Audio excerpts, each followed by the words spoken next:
So there's quite a few kata in the world today. So what's the deal? Are some of them more advanced? And how many should you know?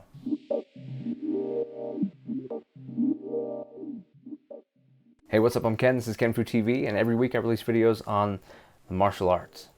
Training, technique, philosophy, all of that. So if you're new to the channel, be sure to subscribe. If you like this video, make sure you hit that like, and let's get into talking about kata today. So there's a pretty polarizing subject when it comes to traditional martial arts versus modern martial art or combative systems, things like that. And that's kata.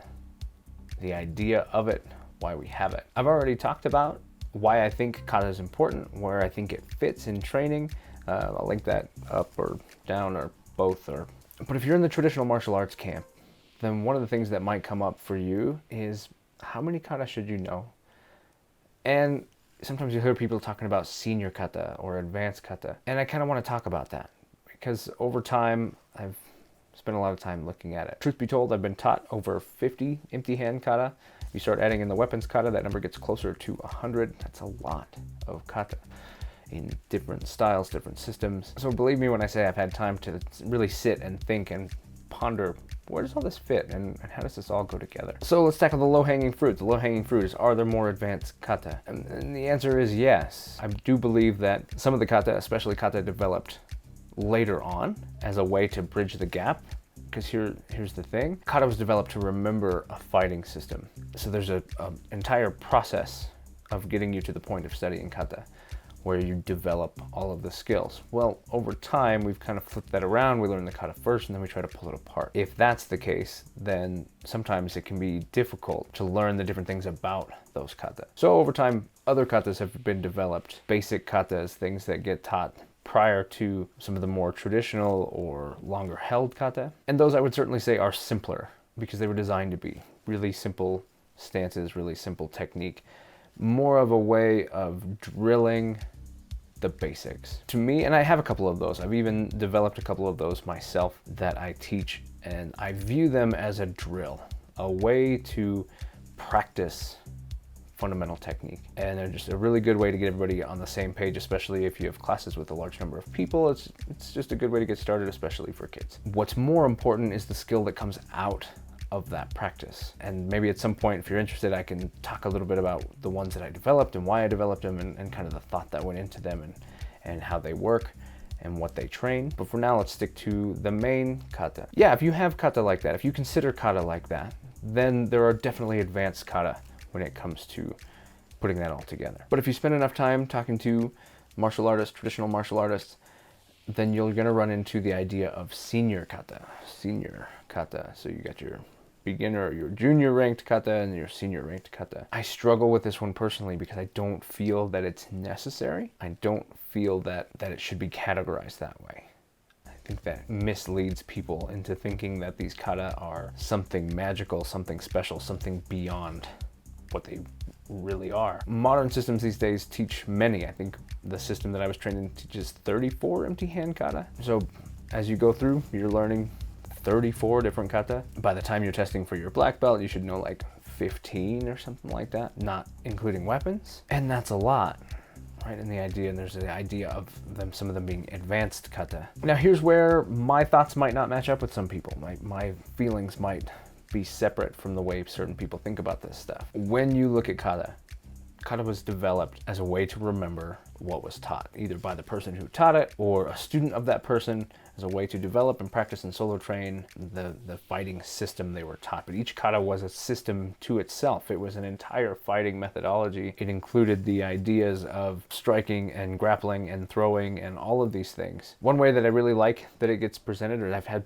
heard it described, is Ian Abernathy talks about, oak tree. If you want to give someone an oak tree, you don't go get them an oak tree, you get them an acorn, and because inside that little tiny acorn is all of the knowledge that builds an entire forest. And that is a pretty powerful thing to think about. The idea that truly it's just encapsulating the pieces that make it what it is, not the thing itself. Kata isn't the art, kata isn't the training, kata isn't the skill. Kata is a way of developing the skill, a way of remembering and making sure that your development is holistic and includes all. That's really important, but kata isn't the art. You're not gonna go fight with a kata. That's not what it is. Your kata does not make you better or worse than somebody else. It's a textbook. It's a reference material that you can use, as well as a drilling material, a solo training material. It's very, very useful, but it isn't everything.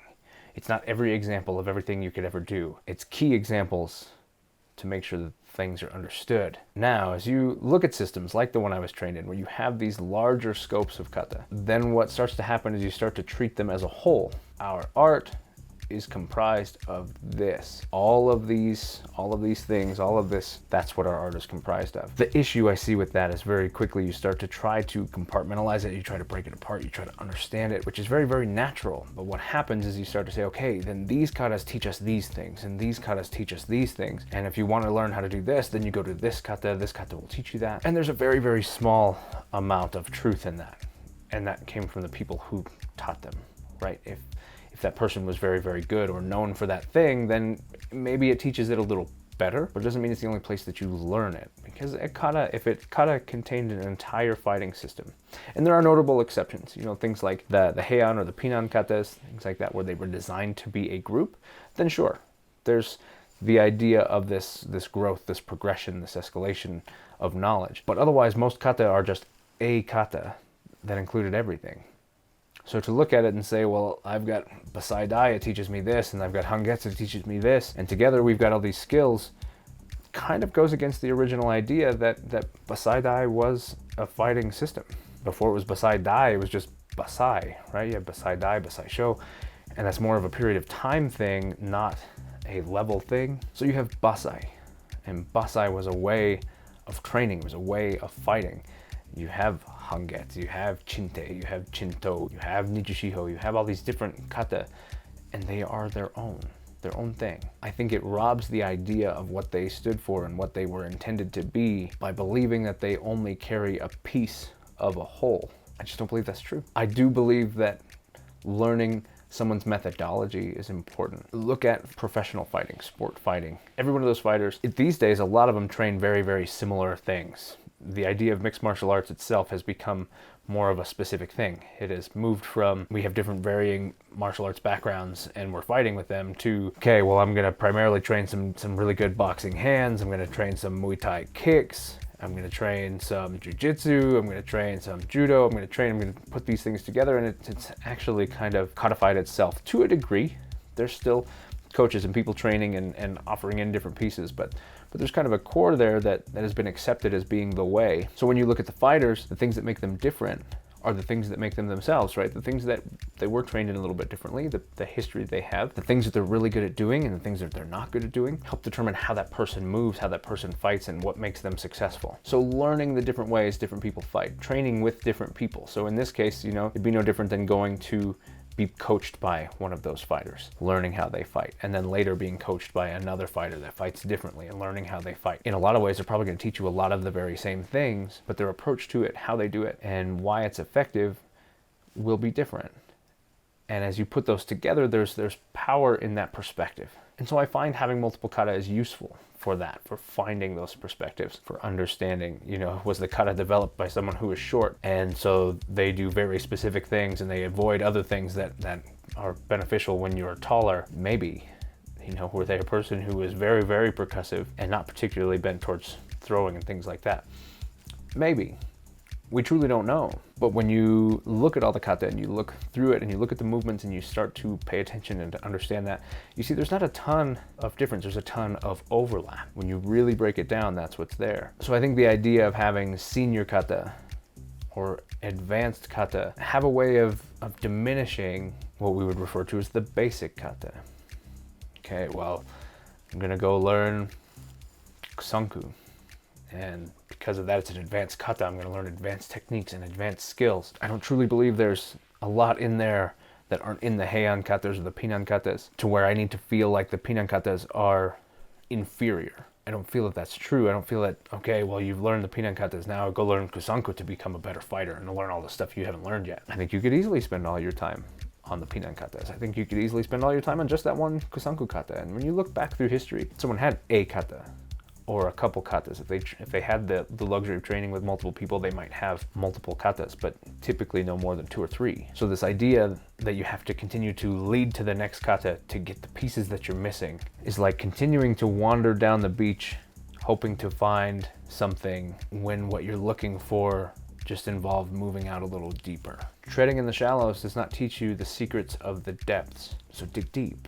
So let's talk a little bit about how I do things, and because this informs my perspective. Like a lot of places, I start with the heian katas or the pinan katas. Used to train the taikyokus. I don't spend a lot of time with that anymore. Instead, getting directly into the heian katas, as we call them. We have a Shotokan base, and we just refer to them as heians, but the pinans is the same thing. Then from there into the nahachis. By the time you've spent time with these, and truly you will have spent a lot of time, because if you're training with me, then you will have gone through these things slowly and deeply. And that might be that and a couple more, maybe all that you know by the time you're hitting your Shodan, your first degree black belt. Because I believe it's really, really important that you have a strong, sturdy understanding of a few kata, because there's so much in them, rather than learning 15, 20, 25 different kata. Then after that, I don't have a specific, you'll probably learn basai dai. Otherwise, the other katas that you learn, if you learn,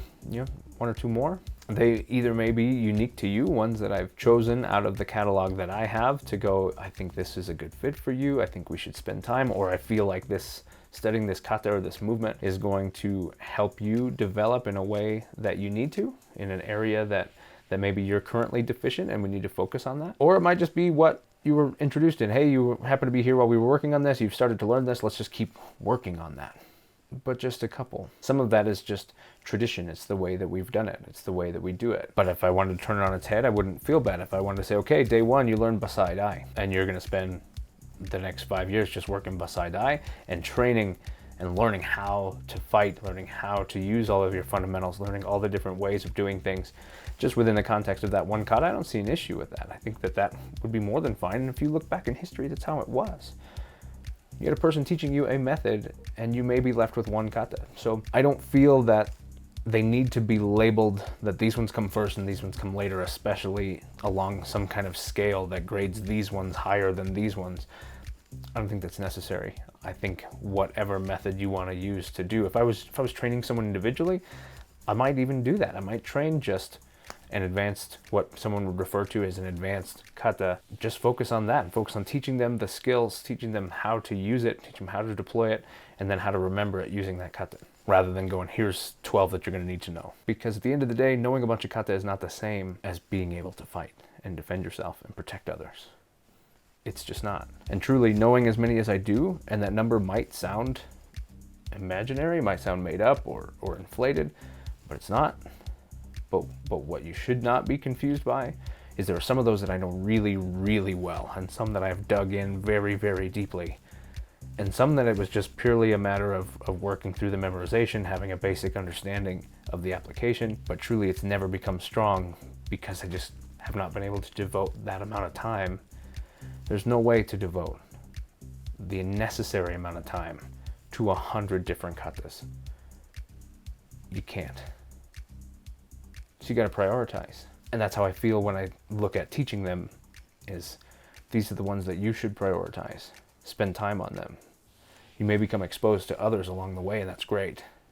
And I encourage you to explore, that's great. But you should prioritize this, and you should focus. And you should build a strong foundation, because at the end of the day, it's your skill that will protect you. It's your skill that you'll use to defend somebody. The people you love, the people you care about, not your kata. It won't be like your kata. If you trained it well, it'll be a lot more like your kata than you realize, but it still won't be your kata. So anyway, what do you think? How do you train? How were you trained? And what are your thoughts on the idea of basic kata and advanced kata, and how many you should know? How many do you know? Hit it in the comments down below. Again, this is kenfuTV. This particular section, released every Monday, is Ken Learns Kenfu, where I spend time going through the things that I'm reflecting on, things that I'm discovering about myself and my training, putting them out there because that helps me process it. So if you like videos like these, be sure to subscribe. If you liked this one, hit that like. And in the meantime, I'll catch you in the next one.